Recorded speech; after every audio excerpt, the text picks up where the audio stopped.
بسم اللہ الرحمن الرحیم.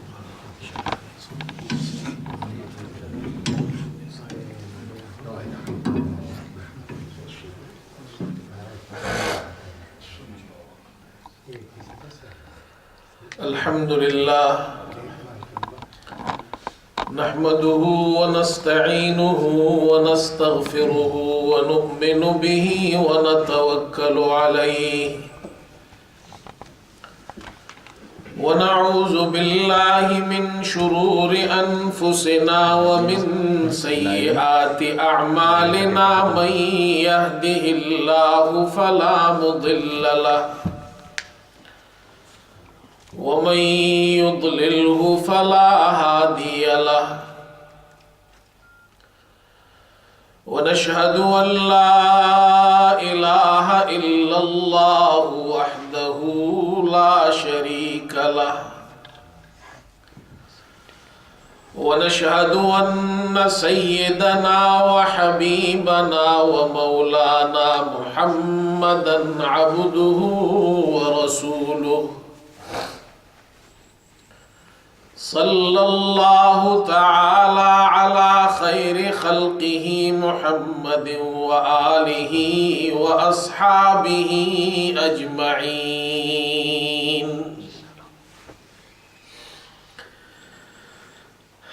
أما بعد فقد قال رسول الله صلى الله عليه وسلم: لا عدوى ولا طيرة ولا هامة ولا صفر، أو كما قال رسول الله صلى الله عليه وسلم.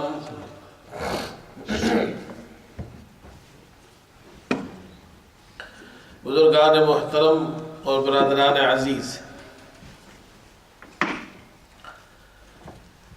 یہ مہینہ سفر کا مہینہ ہے اور ہجری کیلنڈر میں محرم پہلا مہینہ اور اس کے بعد دوسرا مہینہ سفر کا مہینہ ہے.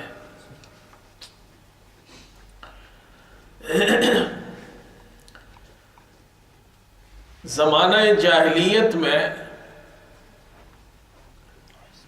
عرب کے مشرکین سفر کے مہینے کو منحوس سمجھتے تھے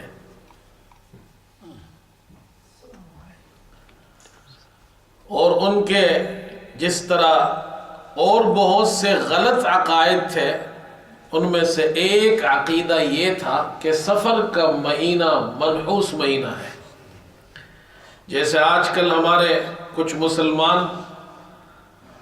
سفر کے مہینے کو منحوس سمجھتے ہیں. آپ صلی اللہ علیہ وسلم نے جاہلیت کے اس عقیدے کو غلط قرار دیا. اسلام میں اس کا کوئی تصور نہیں ہے.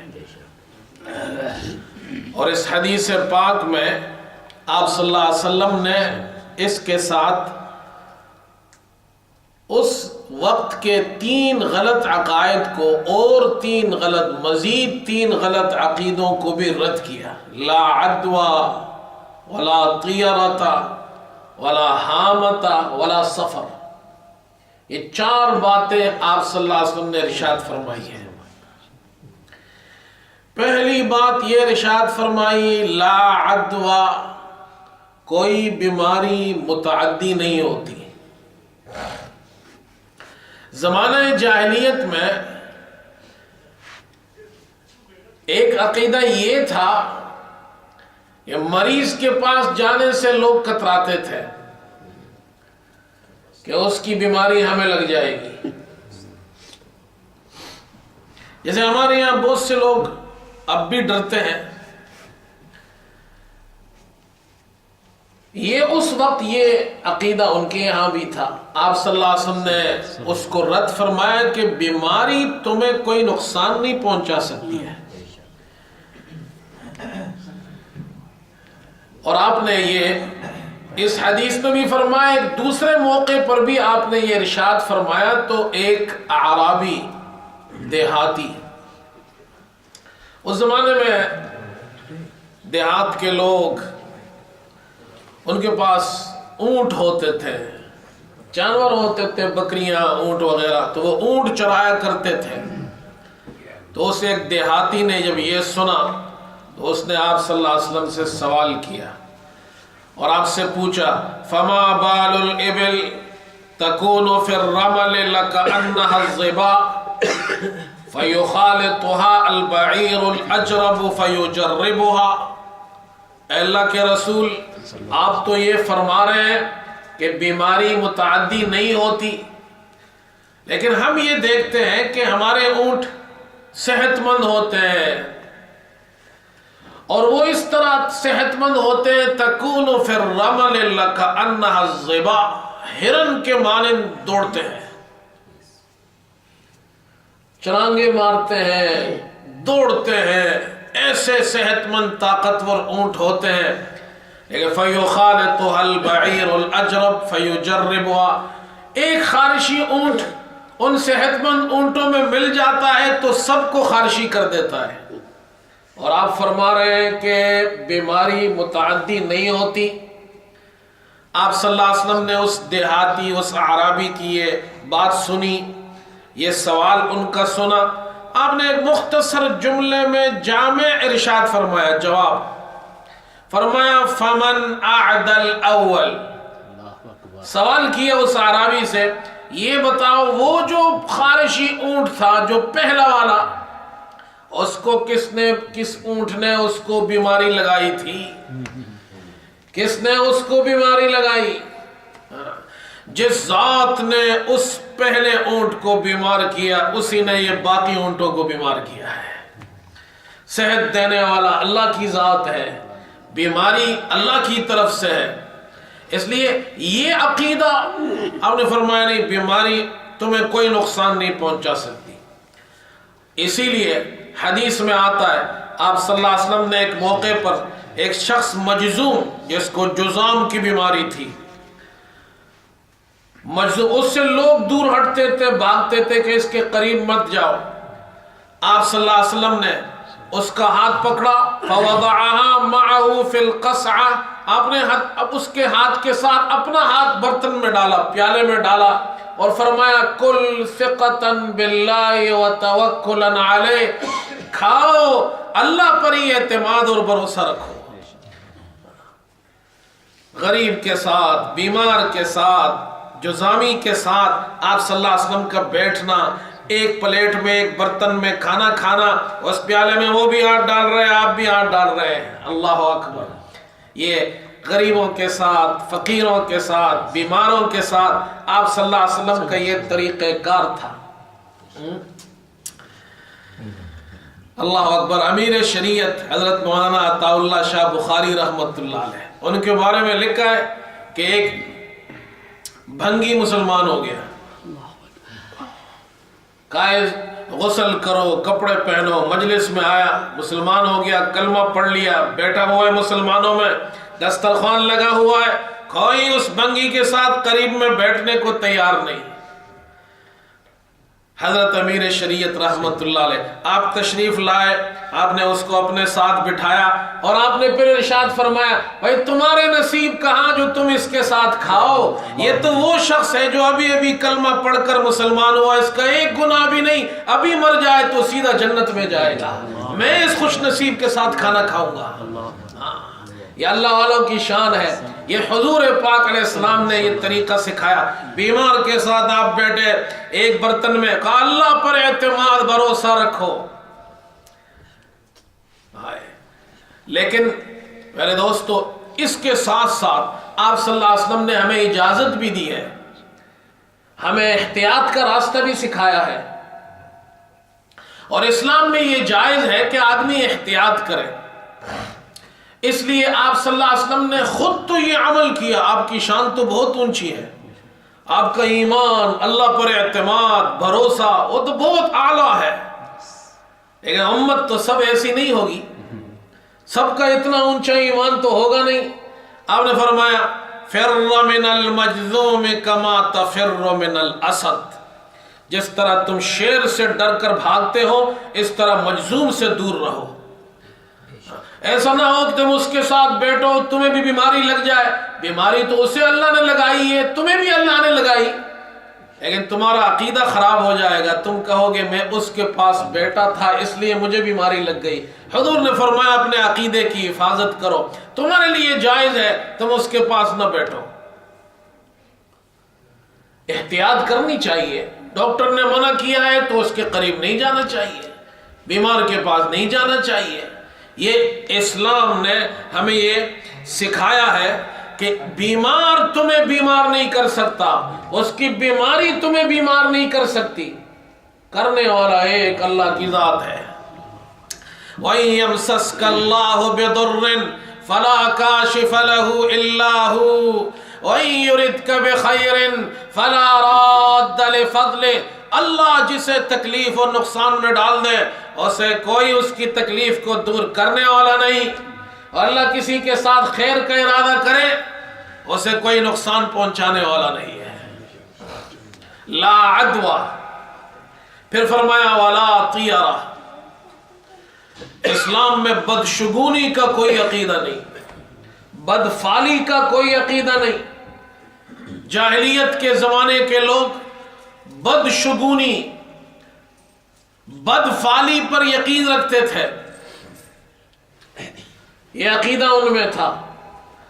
آپ نے فرمایا ولا طیرہ، یہ طیرہ یہ طیر سے ہے، وہ پرندوں کو اڑاتے تھے، پرندہ اگر دائیں طرف اڑتا تو کہتے ہیں اچھی فال ہے، پرندہ اگر بائیں طرف اڑتا کہتے ہیں بری فال ہے۔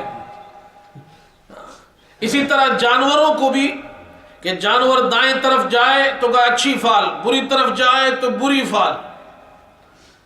آپ نے فرمایا اسلام میں یہ عقیدہ نہیں ہے، بدشگونی کا عقیدہ نہیں ہے، اس سے تمہیں کوئی نقصان نہیں ہو سکتا، اگر وہ بائیں طرف بھی اڑ جائے تمہیں کوئی نقصان نہیں ہوگا۔ تو جب وہ سفر میں جاتے تھے یا کوئی کام کرتے تھے تو پرندہ اڑاتے تھے، بائیں طرف اڑا کہتے یہ کام نہیں کرنا چاہیے۔ حضور نے فرمایا صلی اللہ علیہ وسلم، آپ نے فرمایا اس کے بائیں طرف اڑنے سے تمہیں کیا نقصان ہوگا، نفع نقصان تو اللہ کے ہاتھ میں ہے۔ آج ہمارے مسلمانوں میں بھی یہ عقائد رچ بس چکے ہیں، توہم پرستی ہے، بدفعلی بدشگونی، کسی بدصورت کو دیکھ لے کہتے یہ او جی صبح صبح کہاں تمہارا چہرہ دیکھ لیا، بلی راستہ کاٹ لے اس میں بھی بدشگونی، کوا اگر جناب کیا ہے وہ دیوار پر آ کر آواز نکالے اس میں بھی بدشگونی۔ کہتے ہیں ایک بادشاہ تھا، وہ بھی بدشگونی پہ یقین رکھتا تھا۔ ایک مرتبہ شکار کو نکلا، اور صبح صبح سویرے اپنے محل سے نکلا تو سامنے اتفاقاً ایک بوڑھا غریب بد شکل آدمی اس کے سامنے آ گیا۔ انہوں نے کہا یہ صبح سویرے میں نے اس منحوس کو دیکھا ہے تو آج تو میرا دن اچھا نہیں گزرے گا۔ انہوں نے کہا پکڑو اسے، جاؤ جیل خانے میں ڈال دو۔ اسے جیل میں ڈال دیا۔ اللہ کی قدرت دیکھے، اتفاق سے بادشاہ کو اس دن بڑا اچھا شکار ملا، بڑا خوش ہوا۔ شام کو واپس آیا، شکار اتنا شکار کیا ہم نے، اور دوستوں کے ساتھ مزے میں بیٹھا ہوا ہے، اچانک اسے وہ بوڑھا شخص یاد آ گیا۔ کبھی اس بوڑھے میاں کو بلاؤ، بابا جی کو بلاؤ۔ بابا جی آئے، کہا جی اچھا ہم تو یہ سمجھے تھے آپ منحوس ہے، لیکن خیر ہمیں اچھا شکار ملا ہے، آپ جا سکتے ہیں۔ بابا جی نے کہا حضور جان کی امان پاؤں تو میں ایک عرض کروں؟ فرمایا ضرور۔ کہا جی آپ بادشاہ میں غریب، آپ طاقتور میں کمزور، آپ اتنے حسین و جمیل میں بدصورت بد شکل، غریب بوڑھا فقیر۔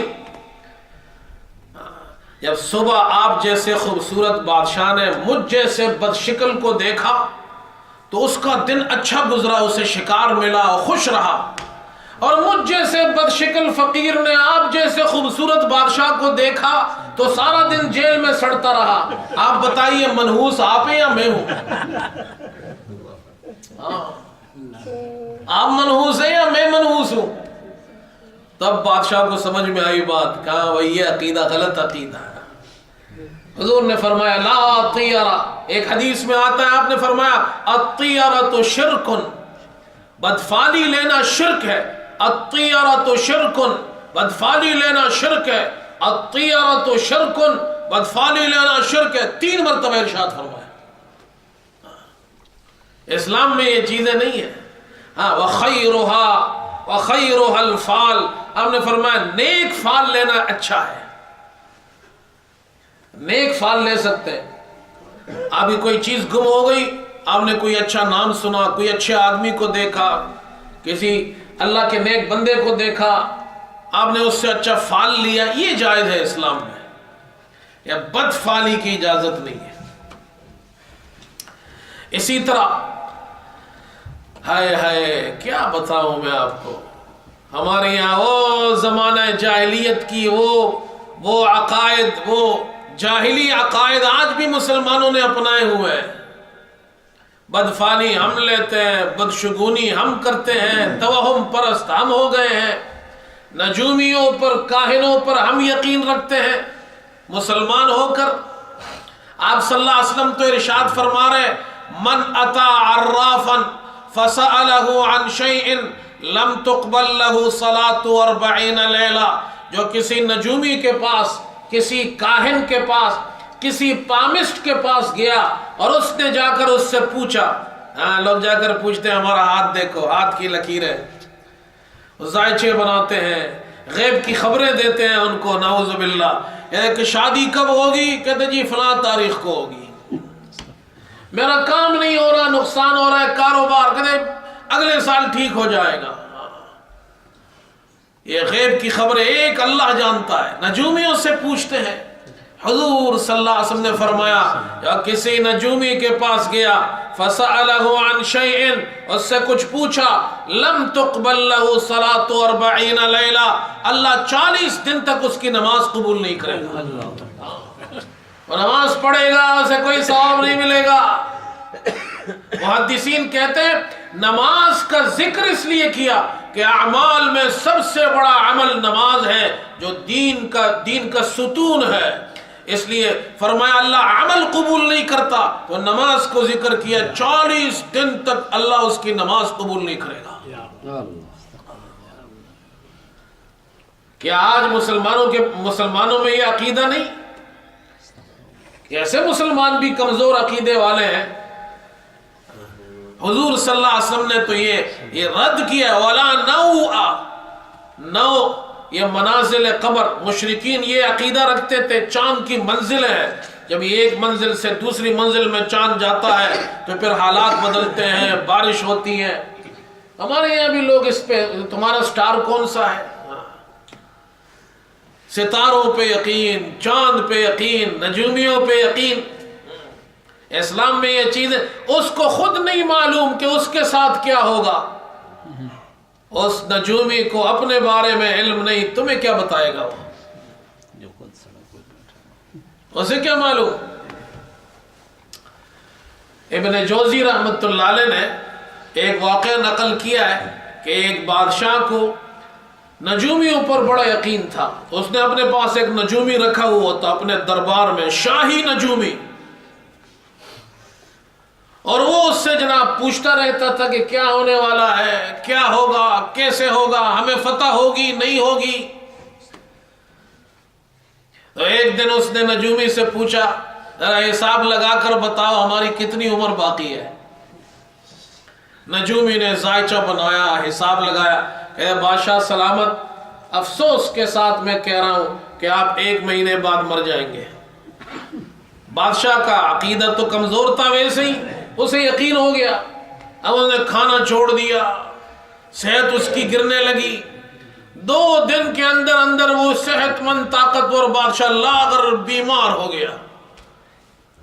وزیر اعظم نے دیکھا کہ ہمارے بادشاہ سلامت 2 دن سے پہلے تو بالکل ٹھیک ٹھاک تھے، اب اسے کیا ہوا؟ کہا حضور آپ کی طبیعت اچانک اتنی خراب ہو گئی، کیا ماجرا ہے؟ تو بادشاہ نے کہا جی نجومی نے کہا ہے 1 مہینے بعد مر جاؤ گے۔ اب تو میری عمر ہی نہیں ہے. تو وزیر اعظم صاحب بڑے ہوشیار تھے. بادشاہ تو بیچارہ ایسے ہی تھا لیکن وزیر اعظم صاحب ہوشیار تھے. عقیدہ بھی ان کا اچھا تھا. وزیر اگر اچھا ہو تو بادشاہ کو بھی اچھا راستہ دکھاتا ہے. کہ وزیر ہی اگر خود خراب ہو تو بادشاہ کو کیا راستہ دکھائے گا؟ غلط پٹی پڑھائے گا. وزیر اعظم نے کہا جی اچھا جی ہم کل آپ کا علاج کریں گے، آپ ٹھیک ہو جائیں گے. کل دربار میں آنے سے پہلے وزیر اعظم نے جلاد کو بلایا اور اسے کھڑا کیا اور کہا جی ہمارے حکم کا انتظار کرنا.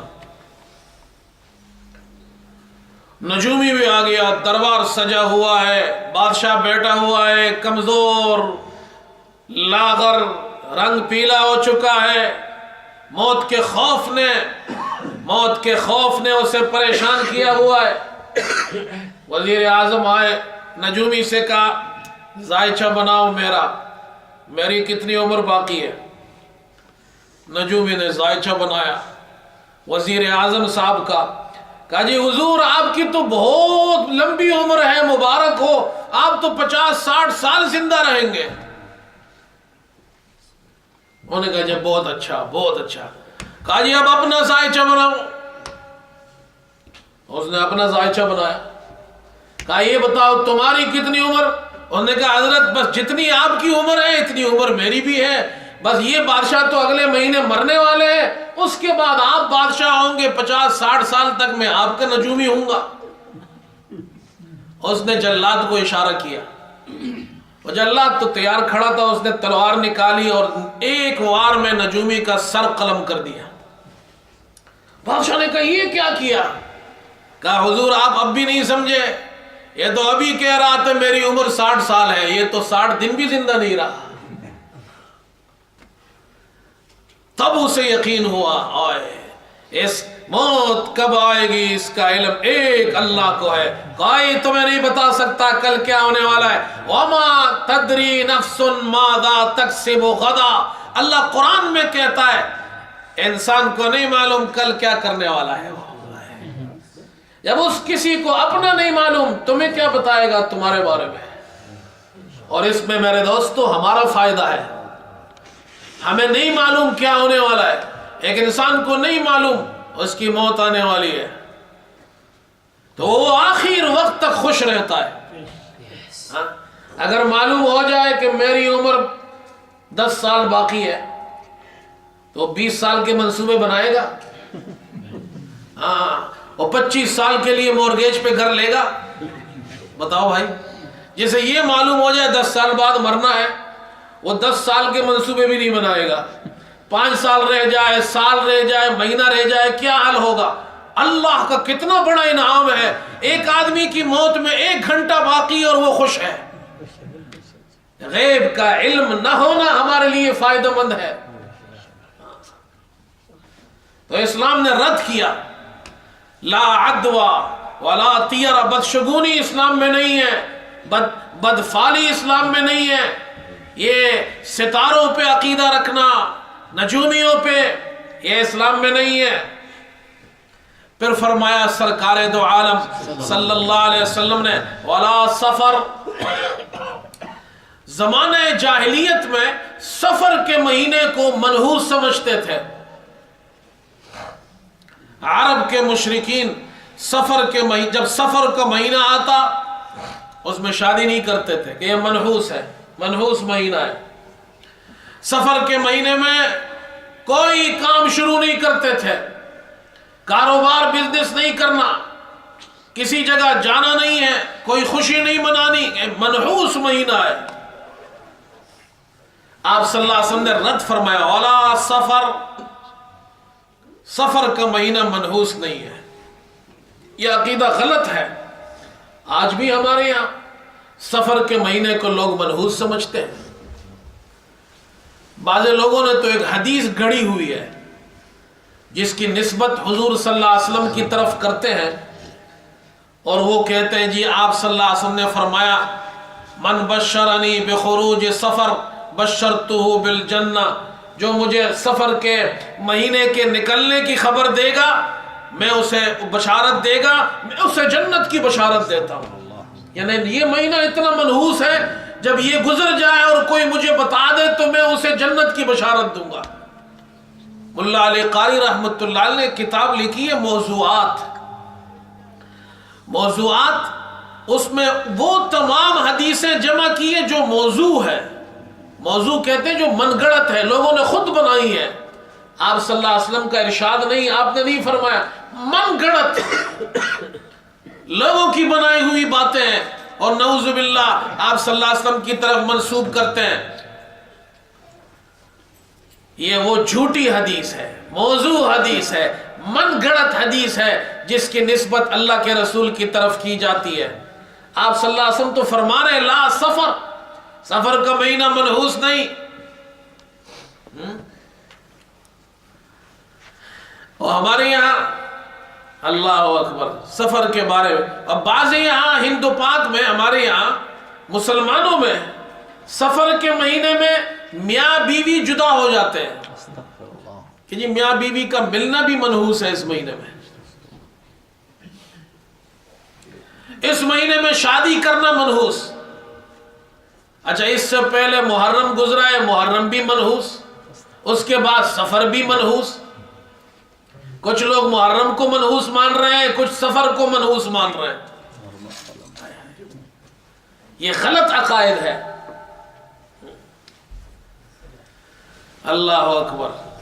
اب دیکھیے، میں آپ کو چند باتیں بتاتا ہوں جو سفر کے مہینے میں ہوئی۔ آپ صلی اللہ علیہ وسلم مدینے سے، مکہ سے مدینہ آپ نے ہجرت فرمائی، تقریباً 12 مہینے گزرے تو ایک غزوہ ہوا جسے غزوہ ابواء کہتے ہیں۔ یہ ابتدائی غزوہ ہے، اور یہ غزوہ جو مسلمانوں نے کیا، آپ صلی اللہ علیہ وسلم اس غزوے میں شریک ہوئے۔ یہ غزوہ سفر کے مہینے میں ہوا۔ آپ کو غزوہ خیبر کے بارے میں معلوم ہے، مسلمانوں نے خیبر کو فتح کیا، اللہ اکبر، اور مال غنیمت ملا مسلمانوں کو، جو بہت بڑی فتح ہے، غزوہ خیبر کے نام سے اسے یاد کیا جاتا ہے۔ یہ غزوہ خیبر سفر میں ہوا۔ خیبر جو فتح ہوا یہ سفر میں فتح ہوا۔ بہت سے غزوات سفر میں ہوئے۔ پھر آپ صلی اللہ علیہ وسلم نے ہجرت فرمائی، مکہ سے مدینہ آئے، اسلامی ریاست بنی۔ اللہ نے مسلمانوں کو مشرکین کے اس تکلیف سے، ان عذاب دینے سے، ٹارچر کرنے سے نجات دی۔ مدینہ آئے، امن میں آئے، اسلامی ریاست بنی۔ علماء نے لکھا ہے سفر کے آخر میں رسول کریم صلی اللہ علیہ وسلم نے سفر شروع کیا ہجرت کا۔ ربیع الاول میں آپ مدینہ پہنچے۔ پھر آپ دیکھیے، آپ صلی اللہ علیہ وسلم نے پہلی شادی کی، پہلی شادی حضرت خدیجہ رضی اللہ تعالیٰ عنہا سے ہے۔ یہ سب سے پہلی شادی ہے آپ صلی اللہ علیہ وسلم کی، اور یہ شادی سفر کے مہینے میں ہوئی۔ آج ہم ڈرتے ہیں، ہمارے ماں باپ ڈرتے ہیں، بچوں کی شادیاں سفر میں نہیں کرتے۔ رسول کریم صلی اللہ علیہ وسلم نے پہلی شادی سفر میں کی ہے۔ اور پھر آپ کی بیٹی حضرت فاطمہ رضی اللہ تعالیٰ عنہ، لخت جگر ہے آپ کی، حضرت علی سے ان کی شادی ہوئی۔ آپ کی محبوب بیٹی، آپ کی پیاری بیٹی فاطمہ الزہراء، اللہ اکبر، سیدۃ نساء اہل الجنہ، جنت کی عورتوں کی سردار، حضرت علی سے شادی ہوئی، اور سفر کے مہینے میں ہوئی ہے۔ آپ صلی اللہ علیہ وسلم نے خود اپنی پہلی شادی سفر میں کی، اپنی بیٹی کی شادی سفر میں کی، اور ہم مسلمان کلمہ حضور کا پڑھتے ہیں، لا الہ الا اللہ محمد الرسول اللہ۔ ہم بچوں کی شادی سفر میں نہیں کرتے، کہتے جی یہ منحوس ہے۔ یہ کون سی شیطان نے ہمیں یہ راستہ دکھایا ہے؟ کون سا راستہ ہے یہ؟ بعض علاقوں میں سفر کے آخری بدھ کو ایک کھانا پکایا جاتا ہے۔ بعض علاقوں میں اس کو چوری کہتے ہیں، کھانا پکایا جاتا ہے، خوشی منائی جاتی ہے۔ کچھ علاقوں میں اس دن روزہ بھی رکھتے ہیں۔ کیوں؟ کہتے ہیں جی سفر کے آخر میں آپ صلی اللہ علیہ وسلم بیماری سے صحت یاب ہوئے تھے، آپ نے غسل فرمایا تھا، تو اس خوشی میں یہ کھانا پکایا جاتا ہے۔ حالانکہ یہ غلط بات ہے۔ تاریخ میں آپ دیکھیں تو آپ صلی اللہ علیہ وسلم کی وفات ربیع الاول میں ہوئی ہے، اور آپ اس سے پہلے بیمار ہوئے 12 ربیع الاول کو، اس سے پہلے آپ کی بیماری کے ایام ہے۔ مورخین نے لکھا ہے جب سفر کے مہینے کے ختم ہونے میں 2 دن رہ گئے تو آپ صلی اللہ علیہ وسلم بیمار ہو گئے، اور اس کے بعد حضرت میمونہ رضی اللہ عنہا کے حجرے میں تھے آپ۔ پھر جب بیماری شدید ہو گئی، حضرت عائشہ رضی اللہ عنہا کے حجرے میں آپ تشریف لائے، وہیں آپ کی وفات ہوئی۔ تو بیماری کا آغاز کہاں سے ہوا؟ سفر سے۔ وہ یہاں کہہ رہی صحت یاب ہو گئے۔ اس لیے بعض علماء نے لکھا ہے کہ اس زمانے میں جو یہودی تھے، جب آپ صلی اللہ علیہ وسلم بیمار ہوئے تو انہوں نے آپ کی بیماری کی خوشی میں کھانا پکایا۔ یہ مسلمانوں کا طریقہ نہیں ہے۔ سفر کے آخری بدھ میں جناب کیا ہے، خوشیاں منانا یا کھانا پکانا، اسلام میں یہ چیزیں نہیں، یا اس سفر کے مہینے کو منحوس سمجھنا، اسلام میں یہ نہیں ہے۔ ولا سفر، آپ صلی اللہ علیہ وسلم نے اس پر رد فرمایا ہے، اور مسلمانوں کو یہ سمجھایا اس مہینے کو منحوس مت سمجھو، اس میں شادیاں کرنی چاہیے۔ آپ کسی اور وجہ سے نہیں کرتے وہ الگ بات ہے، لیکن اس وجہ سے شادی نہیں کرنا کہ یہ میرے بچوں کے لیے منحوس ہوگا، اسلام میں ایسا کوئی عقیدہ نہیں ہے۔ اگر منحوس ہوتا آپ صلی اللہ علیہ وسلم اپنی بیٹی کی شادی سفر کے مہینے میں کرتے؟ آپ صلی اللہ علیہ وسلم اپنی شادی سفر کے مہینے میں کرتے؟ سارے مہینے اللہ کے بنائے ہوئے ہیں، اس لیے یہ عقیدہ اسلام میں نہیں ہے۔ آپ صلی اللہ علیہ وسلم نے اس حدیث میں چار عقائد پر رد کیا: لا عدوى ولا طیرۃ ولا حامۃ ولا سفر۔ بیماری خود بخود متعدی نہیں ہوتی، اللہ چاہتا ہے تو بیمار کرتا ہے، صحت بھی اللہ دیتا ہے۔ کسی بیمار کے پاس بیٹھنے سے تمہیں اس کی بیماری نقصان نہیں پہنچا سکتی۔ بدشگونی کا عقیدہ اسلام میں نہیں ہے۔ ولا حامۃ، یہ حامہ کیا ہے؟ ولا حامہ، زمانہ جاہلیت میں وہ کہتے تھے یہ حامہ ایک پرندہ ہے، اور جب کوئی شخص مر جاتا ہے تو اس کے جسم سے یہ پرندہ نکلتا ہے۔ بعضے کہتے تھے جب کسی شخص کو قتل کیا جائے تو اس کے جسم سے یہ پرندہ نکلتا ہے، وہ کہتا ہے جی مجھے پانی پلاؤ، مجھے پانی پلاؤ۔ جب اس کے قاتل کو، اس کے بدلے میں اس کے قاتل کو مار ڈالتے ہیں تو وہ غائب ہو جاتا ہے۔ اسلام میں ایسا کوئی عقیدہ نہیں ہے۔ شخص مر جائے، ہمارے یہاں تو کچھ لوگوں کی یہ بھی عقائد ہے کہ جب اس کی روحیں واپس آتی ہے، اسلام میں یہ عقیدہ نہیں ہے۔ یا جناب کیا ہے، کوئی شخص مر جائے تو اس کی روح کسی اور چیز میں ڈال دی جاتی ہے، یہ ہندوؤں کا عقیدہ ہے، وہ 7 جنم کا عقیدہ۔ اچھا ہو تو اچھی چیز میں اس کی روح چلی جاتی ہے، برا ہو تو بری چیز میں اس کی روح چلی جاتی ہے۔ یہ عقیدہ ہمارے یہاں نہیں ہے۔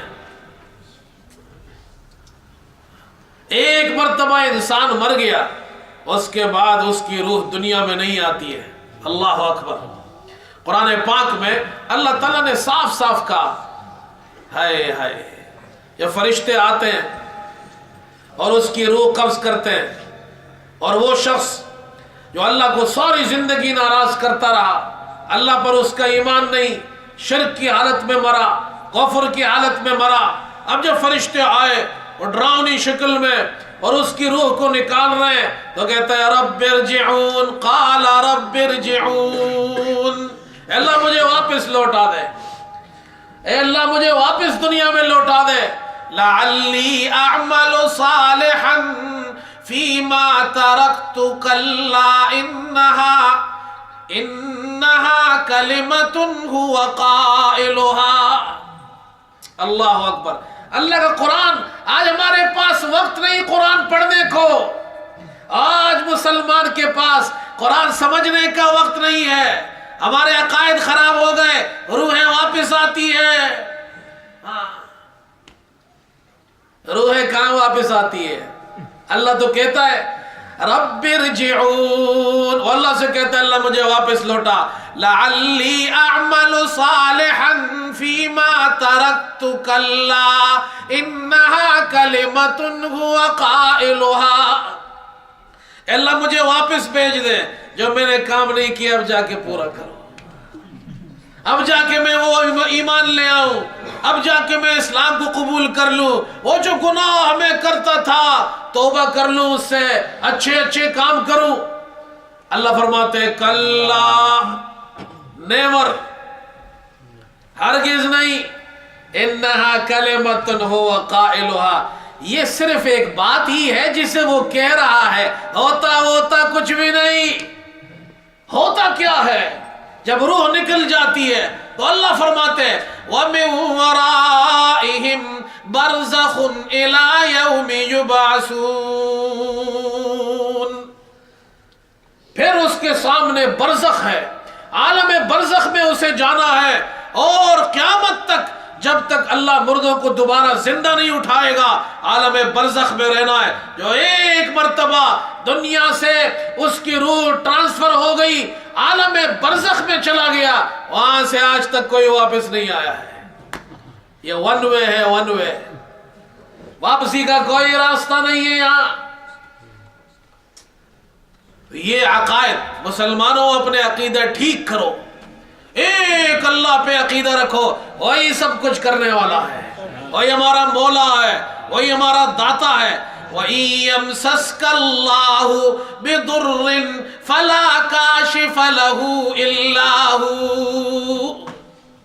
اللہ فرماتے ہیں اللہ کسی کو تکلیف دے, تکلیف دور کرنے والا کوئی نہیں ہے. ایک اللہ ہی تکلیف دور کرنے والا. اللہ بیمار کر دے, کوئی صحت دینے والا نہیں. ڈاکٹر کے ہاتھ میں صحت نہیں ہے, ڈاکٹر صرف دوائی دے سکتا ہے. صحت دینے والا میرا اللہ ہے. وَإِن يُرِدْكَ بِخَيْرٍ فَلَا رَادَّ لِفَضْلِهِ. اللہ کسی کے ساتھ خیر کا ارادہ کرے, اللہ کے اس خیر کو, فضل کو روکنے والا کوئی نہیں ہے. اس لیے ایک اللہ سے مانگو, ایک اللہ پہ یقین رکھو. ایک اللہ پہ یقین ہوگا تو مسلمان کے کام بنتے جائیں گے. اس واسطے میرے دوستو یہ سفر کا مہینہ ہے, اس حوالے سے میں نے یہ چند باتیں اور بھی عرض کر دی. یہ جو ہماری مائیں بہنیں گھروں میں سن رہی ہیں, یہ بھی ذرا اچھی طرح سن لیں. یہ سفر کے مہینے کو منحوس مت سمجھو. میں چھوٹا تھا تو ہمارے یہاں اس زمانے میں ایک بات میں نے سنی, ہماری والدہ نے ہمیں یہ بات بتائی. انہوں نے کہا جی گاؤں کے اندر غلط عقائد جو تھے ان میں سے ایک عقیدہ عورتوں میں یہ بھی تھا کہ جب سفر کا مہینہ آتا تھا تو وہ جھاڑن لے کر اور جھاڑو لے کر گھر کی صفائی کرتی تھی اور چیزوں کو جھاڑتی تھی. بسترے بھی جھاڑ رہے ہیں, اور جناب پلنگ کو بھی جناب کیا ہے صاف کیا جا رہا ہے, چارپائی بھی جناب کیا ہے اسے بھی صاف کیا جا رہا ہے, اور گھر کے اندر جتنا سامان ہے اسے نکال کر جھاڑ رہے ہیں, دیواروں کو جناب صاف کر رہے ہیں. اور وہ جھاڑتے جھاڑتے وہ عورتیں کہتی تھی سفر نکل جا, سفر نکل جا. یعنی سفر کوئی بہت منحوس مہینہ ہے, یہ ہمارے بستروں میں گھس گیا ہے, ہمارے کپڑوں میں گھس گیا ہے, ہمارے سامان میں گھس گیا ہے. اب ان سامان کو, کپڑوں کو جھاڑتے سفر نکل جا. ہائے ہائے. اور 1400 سال سے پہلے اللہ کے رسول صلی اللہ علیہ وسلم فرما رہے لا سفر کا مہینہ منحوس نہیں ہے. عقیدہ پکا کرو اپنا, کوئی مہینہ نہ محرم منحوس ہے نہ سفر منحوس ہے. اللہ مجھے آپ سب کو عمل کی توفیق عطا فرمائے. وآخر دعوانا الحمدللہ رب العالمین.